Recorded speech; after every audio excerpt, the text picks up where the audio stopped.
شايف ازاي؟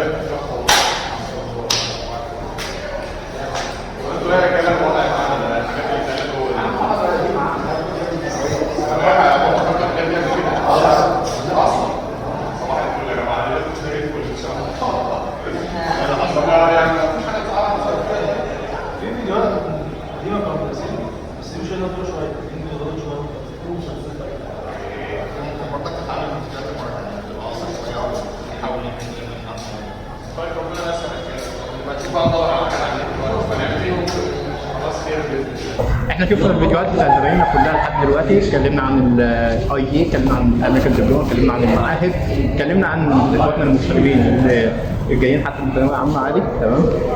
بعد ما اتكلمنا عن الكلام ده احنا عايزين نشوف كده ايه اللي المفروض نعمله، ايه الوضع المستعجل. احنا بنتكلم دلوقتي الكلام عايز اشوف الكلام في موجه للناحيتين. نبدا نتكلم الاول باخواتنا اللي احنا اتكلمنا عليهم طول الوقت طول الفتره اللي فاتت.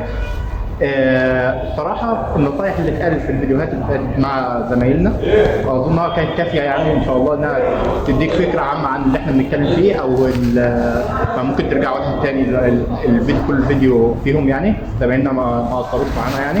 ولكن انا في صراحه نصيحه جنرال انا عايز اوجهها ليهم في الحته ديت، وهي مشكله الادابتيشن، مشكله التكيف. دي مشكله صراحه هي اكتر من اكتر المشاكل اللي هم بيعانوا منها او عندهم مشكله فيها، وهي انهم بيجوا هنا يلاقوا ظروف مختلفه، ظروف مختلفه في كل حاجه، في اختلاف معرفي من ناحيه مثلا انه في حاجات ما درسهاش، في اختلاف عنده ثقافي اللي هو متعود عليه، في حاجه اختلاف مثلا كل حاجه، حتى ساعات بيبقى اختلاف في الشكل، اختلاف في الحاجات دي، فهو بيجي ما بيبقاش متعود على الكلام ده، والناس قدامه برضه ما بيبقوش متعودين عليه، فهو بدل ما يحاول مثلا انه يتعرف على الدنيا، يحاول يتكيف مع الدنيا بتاعه، تلاقيه عاده للاسف بيقفل على نفسه، فالناس ما تعرفوش ولا هو يعرف الناس، فالموضوع ما بيبقاش حلو. فانا المشكله دي بتخلق مشاكل، بدل ما هو يحل المشكله بانه يتكيف ويتعرف مع الناس، لا ده هو كده بيأجل حل المشكله مش اكتر ولا اقل، وممكن تفتح عليه مشاكل اكتر.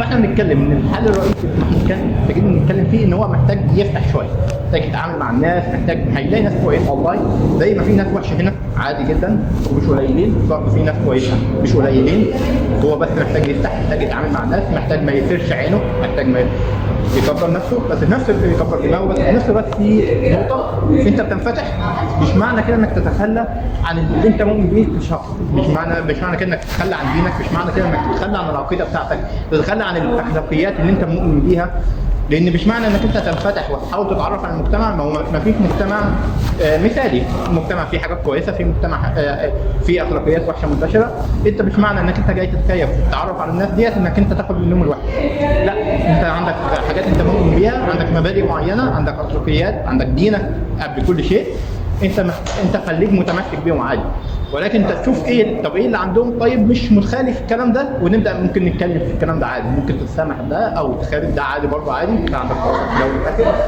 ده اول كلامي بالنسبه للناحيه دي. نتكلم بقى زي زمايلنا واخواتنا في ثانويه عامه، لان انا برضه ثانويه عامه، فانا عايز اوجه نصائح برضه ليهم، هم بيشوفوا الناس اللي زي ديت، سواء اخواتنا في المعاهد او الشهادات العربيه او غيرهم. في المشكله الكبيره اللي اللي بشوفها دايما مع الناس ديت، انها بتبقى مثلا جايه مش طايقه نفسها، عايزه تنجز المحاضره، تمام، وبيبقوا جايين يلاقوا المحاضره ده بيتكلم معانا، مع الدكتور ده بيتكلم كلام قديم، وادينا هننجز المحاضره، عشان يجي لهم واحد مثلا كان في ايا كان بقى الظروف بتاعته، يجي سائل سؤال كده، ايه يا عم السؤال اللي انت بتسال، السؤال ده انا درسته بتاع 3 4 سنين قبل كده، ايه الكلام اللي انت بتتكلم فيه ده؟ فلا ما بيحس نفسه اللي هو عم انجز، انت هتقعد تسال في كل حاجه، هتقعد تسال في كل نقره. يا جماعه انتوا مش واخدين بالكم، او المشكله بتاعتهم، يعني احنا دايما انا نصحت هناك من ناحيه التكيف، انا عايز انصح برضه في الثانويه العامه الناحيه دي برضه، لان في الاول والاخر مش كل الناس ظروفها، انت الدنيا معاك كانت يعني الحمد لله، انت قاعد هنا مثلا في القاهره او في الجيزه او ايا كان، دراستك كانت هنا، ثانويه عامه الحمد لله زي معظم الناس بتدرس هنا، على الرغم ان التانيين برضه مش اقليات زي ما انتم متخيلين، سواء الفنيه او غيرهم. فانت الحمد لله ربنا كرم، ولكن الباقيين ما كانتش نفس الظروف عندهم، مش نفس الظروف، وده الاسباب كتير انت ما تعرفش الاسباب ديت. تمام.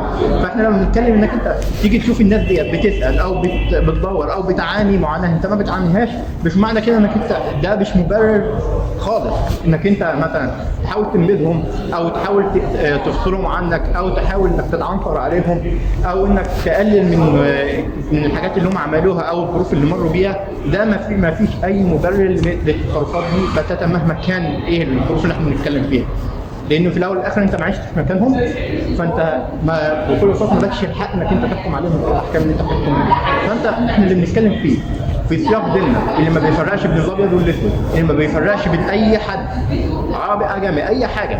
احنا بنتكلم برضه في سياق الدين ده ان احنا ما ينفعش نقعد نفصلهم او نحاول ننبذهم، لا المفروض احنا نستقبلهم ايا كان هم ظروفهم ايه، المفروض نستقبلهم يبقوا معانا، نساعدهم بقدر الامكان.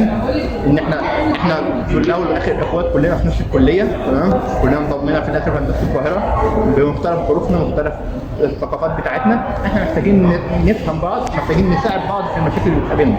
انت برضو مش عالم في كل حاجه، يعني انت في الاول والاخر عشان تقف في مكانك ده احتاجت مساعده غيرك، فليه تبخل انت من المساعده بتاعتك على الناس دي؟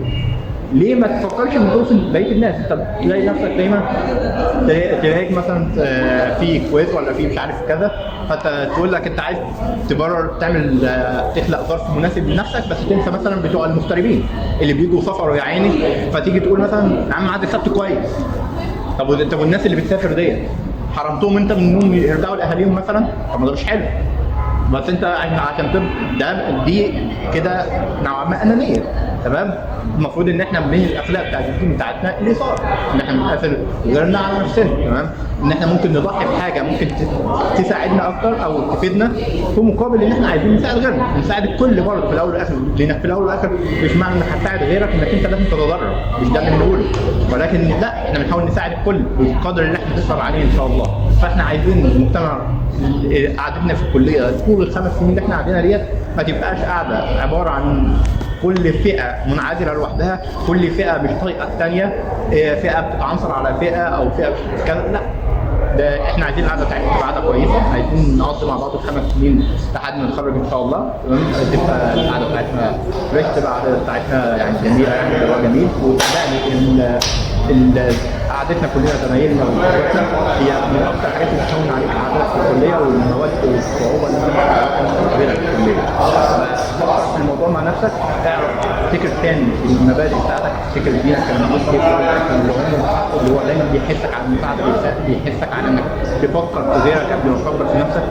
فكر في الموضوع ده وهتعرف ان اللي بتكلم فيه مش كلام غلط، لا بتكلم كلام صح 100% يعني. بس كده ده اظن ان شاء الله يعني